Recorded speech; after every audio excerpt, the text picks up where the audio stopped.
Hola a todos.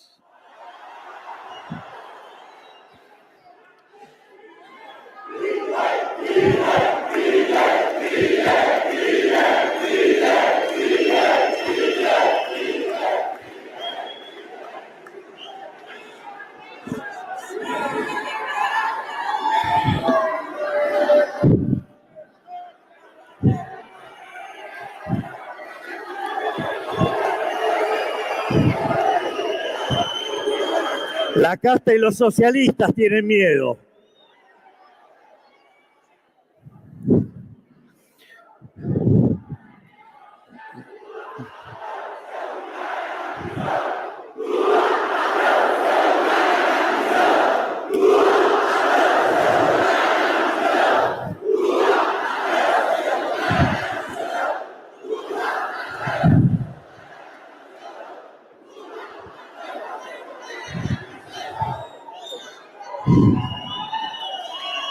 Buenas tardes a todos. Quiero agradecer a las autoridades de CIPAC por la invitación y al presidente Jair Bolsonaro y a Eduardo Bolsonaro por la cálida bienvenida que ha recibido. Realmente me hacen sentir como en casa y es siempre un placer estar entre amigos. Hoy quiero hablarles de la receta económica y cultural del socialismo en América Latina, sobre que ellos están equivocados y nosotros tenemos razón, y cómo se está librando la batalla por el destino de la Argentina desde que asumimos la presidencia. Si analizamos los distintos casos de gobiernos socialistas o de izquierda en América Latina en los últimos 20 años, encontrarán seguramente una serie de denominadores comunes que aparecen en conjunto y que constituyen una verdadera receta del desastre, tanto en lo económico, en lo social, en lo político y en lo cultural, porque hay una relación de causalidad entre todos estos elementos y no es una mera coincidencia.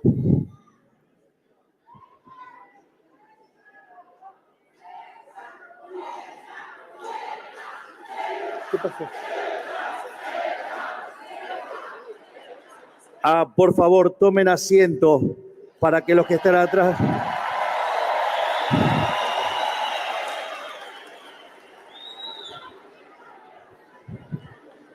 ¿Estamos bien ya?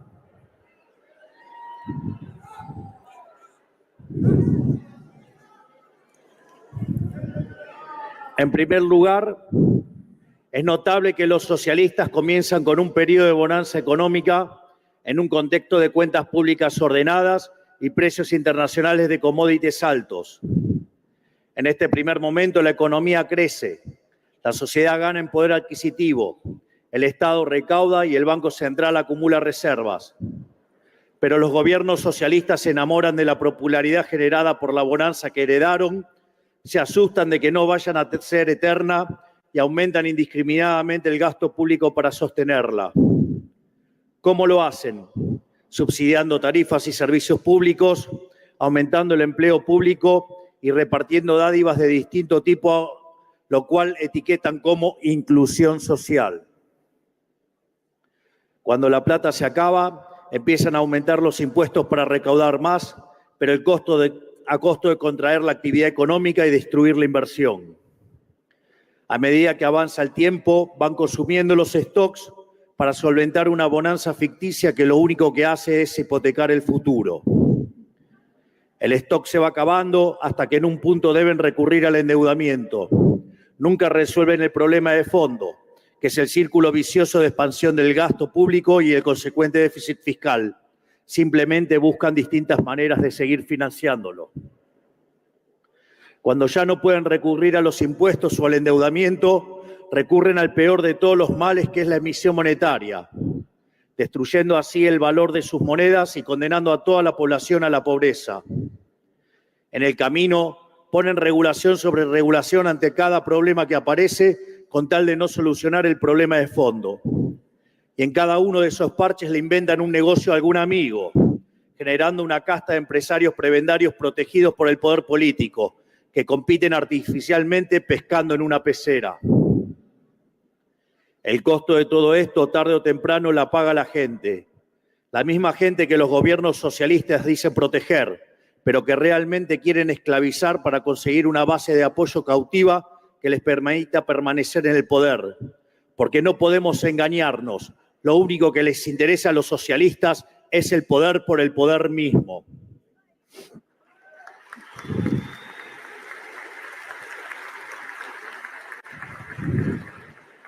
La consecuencia es que la gente termina pagando en inflación desenfrenada lo que le regalan en subsidios y termina pagando en bienes más caros y de peor calidad la política de protección industrial y manufacturera que los gobiernos promueven para beneficiar a sus amigos. Esta película ya la vimos decenas de veces en toda la región y en el resto del mundo también. No es ni más ni menos que la historia del socialismo del siglo XXI, del que tanto hemos escuchado hablar los hermanos latinoamericanos y que defienden todos los populistas que integran el Grupo Puebla o que también, digamos, antes se llamaba Foro de San Pablo.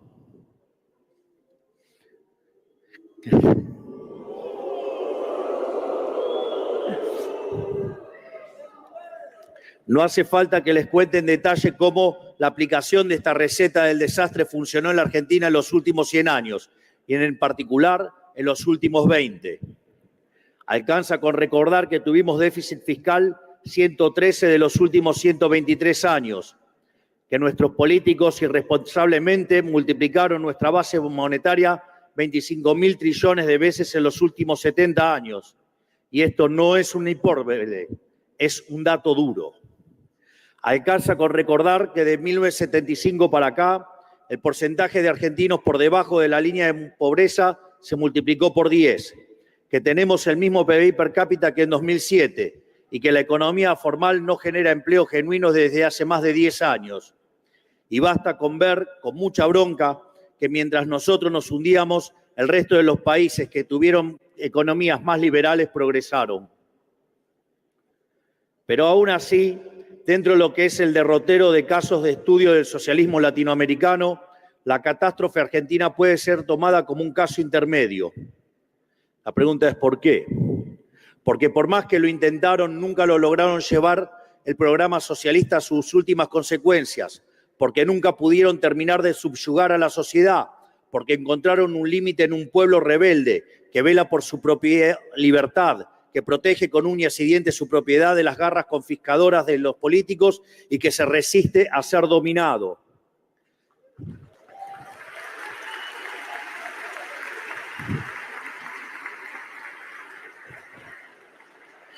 Aquí está la explicación, creo, de que la Argentina sea tan elegida entre quienes escaparon del socialismo en la región, a pesar de que prosperar en la Argentina en los últimos 15 años sin tener privilegio ha sido imposible. Porque uno puede entender fácilmente que haya 500.000 venezolanos en Chile, que es históricamente un país con una economía libre, por más de que en los últimos años el modelo que tanto bienestar generó para el común de los chilenos esté siendo cuestionado. Pero en la Argentina, con lo difícil que es, por eso siempre es grato conversar con nuestros queridos residentes venezolanos y constatar que no hay nadie más anticomunista y antikirchnerista en la Argentina que ellos. A la larga, como el socialismo es insostenible y necesariamente fracasa, los gobiernos que resisten en esa senda o terminan siendo rechazados por la sociedad o terminan violando la libertad y jugando con la vida de sus ciudadanos para preservarse en el poder. Una y otra vez la historia demuestra que los mismos que se llenan la boca hablando de la democracia, de pluralismo y de opresión son los que están dispuestos a torcer las reglas e inclusive interrumpir el orden constitucional para trincherarse en el palacio cuando el pueblo reclama un cambio. Miren lo que pasó en Venezuela, que ya no queda un solo gobierno sensato del mundo que no reconozca que es una dictadura sanguinaria. Miren lo que pasó en Bolivia en 2019, cuando Evo Morales se obstinó con un tercer mandato inconstitucional. Miren la persecución judicial que sufre nuestro amigo Jair Bolsonaro aquí en Brasil.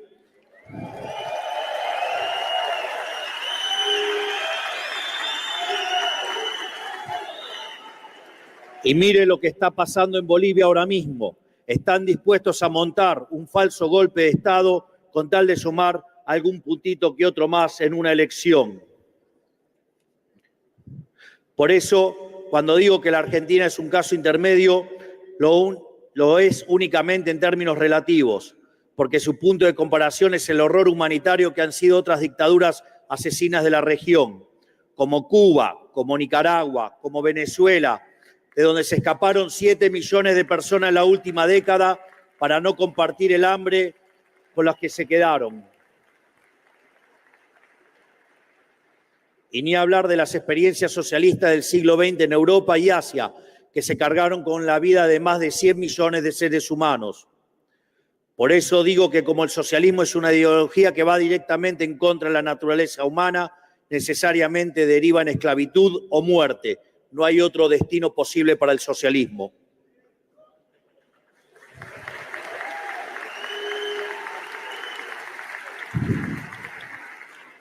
Pero obviamente el descenso al socialismo no ocurre de la noche a la mañana ni sale de un repollo. Nada de esto es posible sin un esfuerzo cultural constante por esmerilar a quienes defendemos el libre mercado, el capitalismo y a los valores que hicieron de la civilización occidental la punta de lanza de la historia del progreso humano. Esfuerzo que lamentablemente muchas personas de poder e influencia en el mundo libre han tomado como dado. Solo fíjense las ideas que defienden muchos organismos supranacionales, las ONG, las instituciones educativas y la industria del entretenimiento y los medios de comunicación. Uno se pregunta, ¿por qué lo hacen? En algunos casos lo hacen desde un lugar bien intencionado, en el afán de ser buenos o solidarios. En muchos casos también porque son socios hipócritas y viven del financiamiento que el socialismo le permite.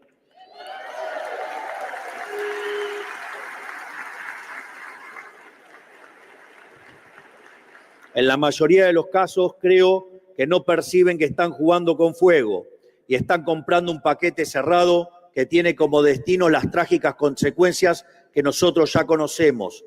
No se dan cuenta de lo destructivo que puede llegar a ser implementar las ideas del socialismo porque lo sienten demasiado lejos. Pero hay que comprender que la combinación entre buenismo y dirigismo conduce al peor de los lugares. Los buenistas se piensan que de las buenas intenciones y la empatía se derivan los buenos resultados y tienen el hubris de pensar que dirigiendo el comportamiento de cada integrante de la sociedad se puede combinar un comportamiento conjunto más eficiente. Hasta se jactan de que lo pueden hacer de manera óptima. O sea, ven un problema y asumen que la solución es tirarle el Estado encima. Y a eso le llaman justicia. Pero Hayek nos enseñó que aquí radica la fatal arrogancia del ser humano y cada vez que el Estado interviene genera un resultado peor a que si no se hubiera intrometido.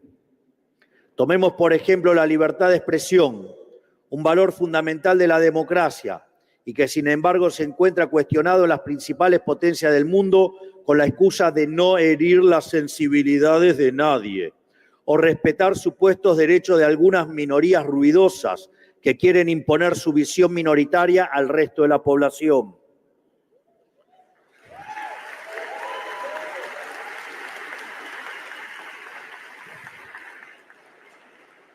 La historia del mundo es testigo de que este tipo de comportamiento decanta en censura y opresión. Y sin embargo, cada vez es más frecuente escuchar cómo en países que uno creía respetaban los principios básicos de la democracia, se cometen aberraciones en materia de libertad de expresión y censura. Son cosas que parecen lejanas o abstractas, pero cada uno mira lo que lamentablemente empieza a ocurrir hoy aquí en Brasil, lo piensa 2 veces. Además, como dice Thomas Sowell, la censura, la regulación de la palabra que promueve el socialismo no es otra cosa que una confesión de su bancarrota intelectual y una declaración tácita de derrota en la batalla cultural. Porque como no se animan a enfrentarnos en el mercado de las ideas, porque saben que no pueden derrotarnos, lo intervienen y prohíben la circulación de las ideas que no les gustan y subsidian las ideas que sí les gustan.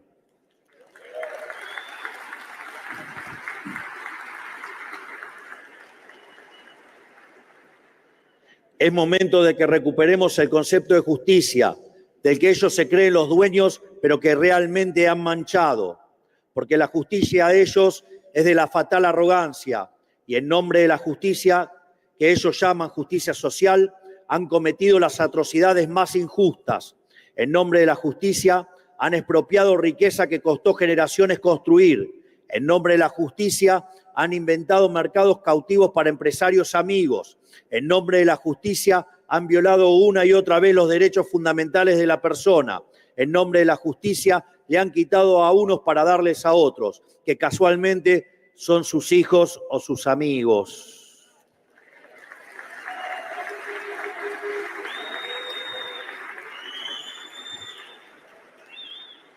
Si tienen alguna duda, vayan a ver cómo viven la familia de estos adalides del socialismo del siglo XXI. Vean cómo vive la familia de Maduro. Vean cómo viven los hijos de algunos de los de su propio país. Son todos multimillonarios que viven como si hubieran inventado a Google. Por eso, ellos perdieron el derecho a hablar de justicia, y no solo por todas las atrocidades que cometieron o avalaron, también porque tienen fundamentalmente una comprensión equivocada de qué es la justicia. Porque saben que cuantas más regulaciones y restricciones tiene una sociedad, menos justa es.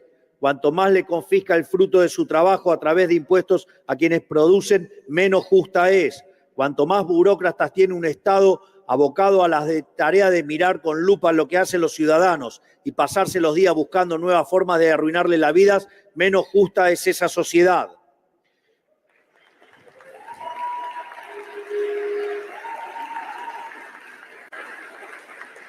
E incluso, cuanto más leyes tiene un país, menos justo es, sobre todo si se trata de leyes que ponen en cuestionamientos los pilares de nuestra sociedad y de nuestro derecho constitucional, que son la defensa de la vida, la libertad y la propiedad.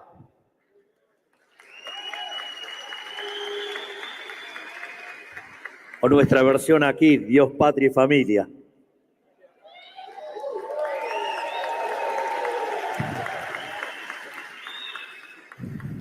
Porque justicia no es que todos seamos iguales. Justicia es quien se esfuerza y se aplica pueda apropiarse del fruto de su esfuerzo y que no tenga que ver progresar en la vida al que no hace nada, pero tiene un amigo en el poder. ¿Cuántos casos?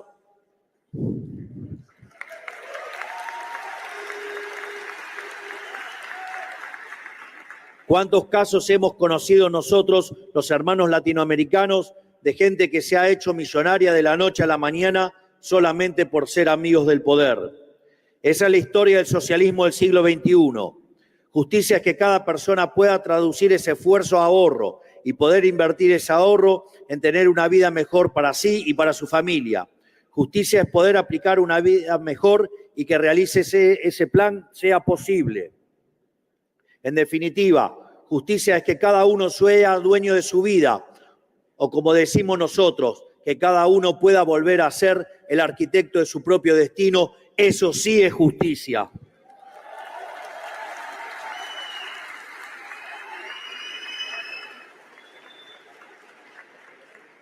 Por eso es falso que la izquierda sea la ideología de los pobres y los oprimidos.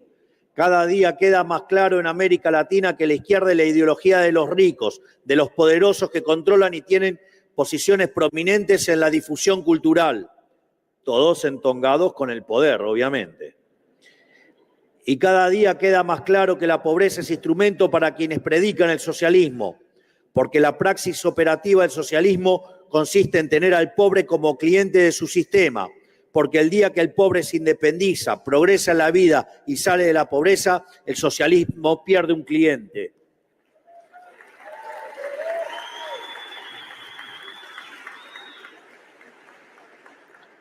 Pero obviamente quieren que les cuente algo de Argentina. Es imposible desconocer que hoy en la Argentina soplan vientos de cambio. Digamos, ustedes conocen la historia argentina muy bien. ¿Se imaginaron alguna vez que iban a ver a alguien como yo sentado en el sillón de Rivadavia? ¿Se imaginaron que iban a escuchar a un presidente argentino defender las ideas que defiendo yo con la convicción de cambio radical que tengo yo? ¿O se imaginaron alguna vez un liberal libertario presidente de un país?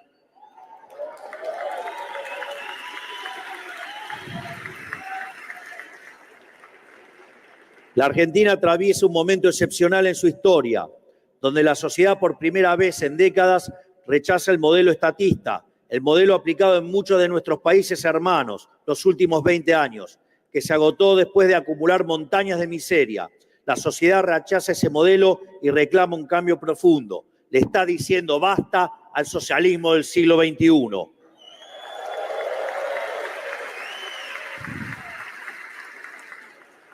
Pero incluso después de todo el daño que han hecho los socialistas, después de dejar un país con 15 puntos de déficit consolidado, ahogado en deuda y sin credibilidad crediticia, y que hubo que rescatar de una inminente hiperinflación, después de todo eso siguen haciendo lo imposible para boicotear la única salida al desastre que ellos mismos generaron.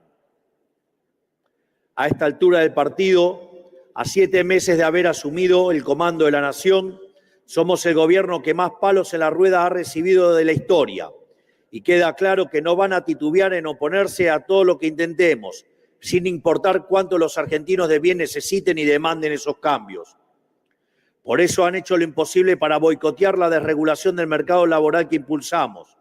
A pesar de que la Argentina necesita más trabajo y de mejor calidad, no menos. A pesar de que está claro que la única forma de que haya más y mejor trabajo es con más y mejores empresas. Y para que haya más y mejores empresas, contratar tiene que ser una opción viable, no un acto de caridad. Aún así se oponen.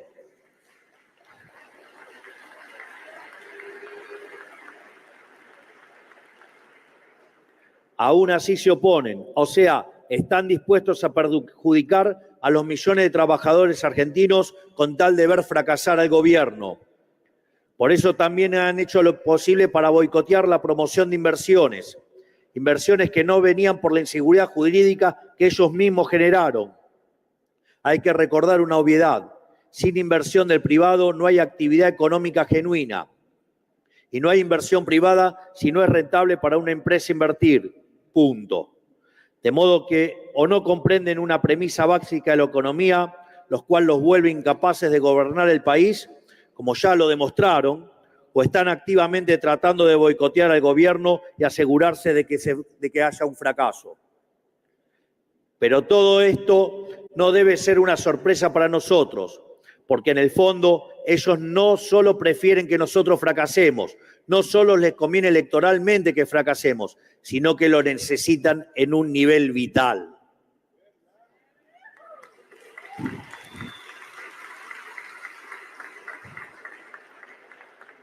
Porque si tenemos éxito, habremos desmantelado el sistema corrupto a través del cual le chupan la sangre a los 47 millones de argentinos y de todo lugar donde está vigente el socialismo. Por eso no pueden permitir que a la Argentina le vaya bien, porque ellos saben que si a la Argentina le va bien, a ellos les va mal. Por eso el nivel de obstrucción que ellos presenten será proporcional a la profundidad del cambio que nosotros queremos realizar. Y ya venimos viendo lo que están preparados para hacer para evitar que salgamos adelante. Lo hemos visto en toda la región, lo hemos visto en Chile, lo hemos visto en Brasil y lo estamos viendo en Argentina. Ellos están dispuestos a tomar el camino de la violencia y la extorsión para obstruir los cambios que reclama la sociedad. Por eso nos hicieron el paro general más rápido de la historia a pocas semanas de haber asumido, como respuesta a nuestro plan de estabilización y nuestro proyecto de desregulación económica. Y por eso hace algunos días enviaron un pequeño ejército a sembrar el caos en las puertas del Congreso, incendiando autos y vandalizando la ciudad en busca de extorsionar a los legisladores para que rechazaran nuestras reformas. Pero ¿saben qué? Hemos logrado aprobar la reforma del Estado laboral y económica más importante de la historia argentina.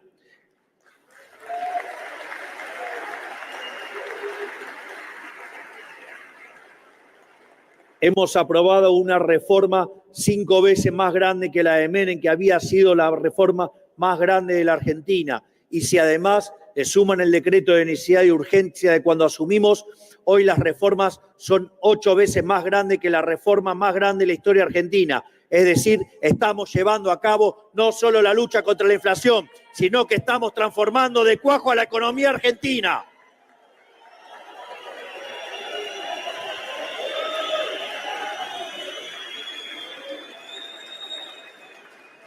Y quiero decirles algo, vamos a salir de la miseria, les guste o no a los socialistas, con su apoyo o sin su apoyo, porque la gran mayoría de los argentinos eligió el cambio de régimen profundo que nosotros prometimos en campaña y lo eligió con el resultado electoral más holgado en décadas.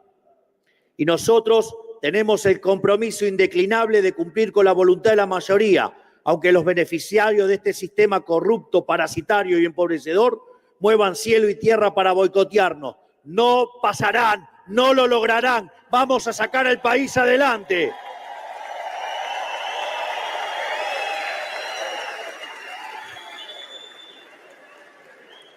En este sentido, quiero agradecer a todos los que están aquí hoy, que han venido a escucharme y a escuchar a todos los que defendemos las ideas de la libertad.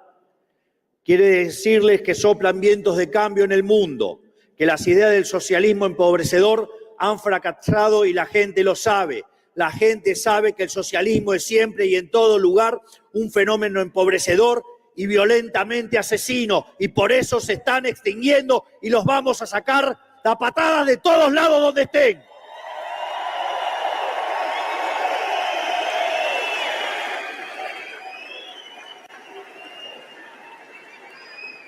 Porque han fracasado en lo económico, han fracasado en lo político, han fracasado en lo cultural y han fracasado en lo social. Y como si esto fuera poco, han asesinado a más de 150 millones de seres humanos. Es hora que el mundo despierte y que le diga nunca más al socialismo.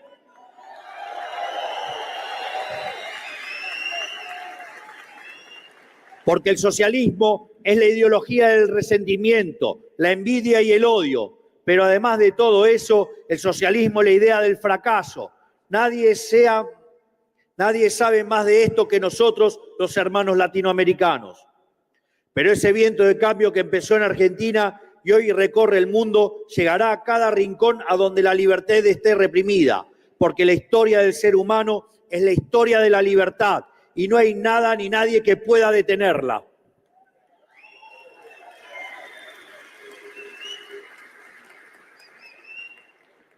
Finalmente, para aquellos menos optimistas que creen que la batalla está perdida, que no podemos hacerle frente a estructuras de poder que se han adueñado de nuestros países, quiero decirles que quien les habla ha llegado a donde llegó sin ninguna estructura, sin dinero, sin partido político ni apoyo a los medios tradicionales, pero con los puños llenos de verdades y con la convicción inalterable de que la vida sin libertad no merece ser vivida. Créanme que se puede.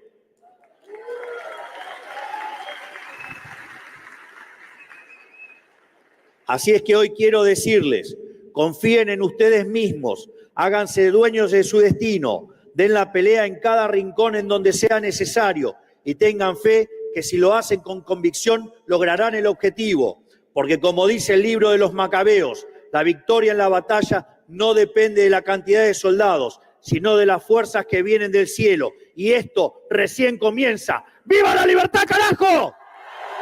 ¡Viva la libertad, carajo! ¡Viva la libertad, carajo! Muchas gracias a todos.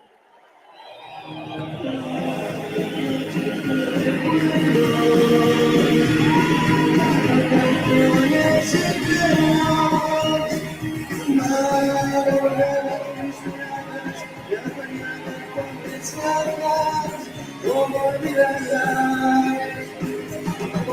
Observando mis canciones, sonando mis amores, la victoria va llegando.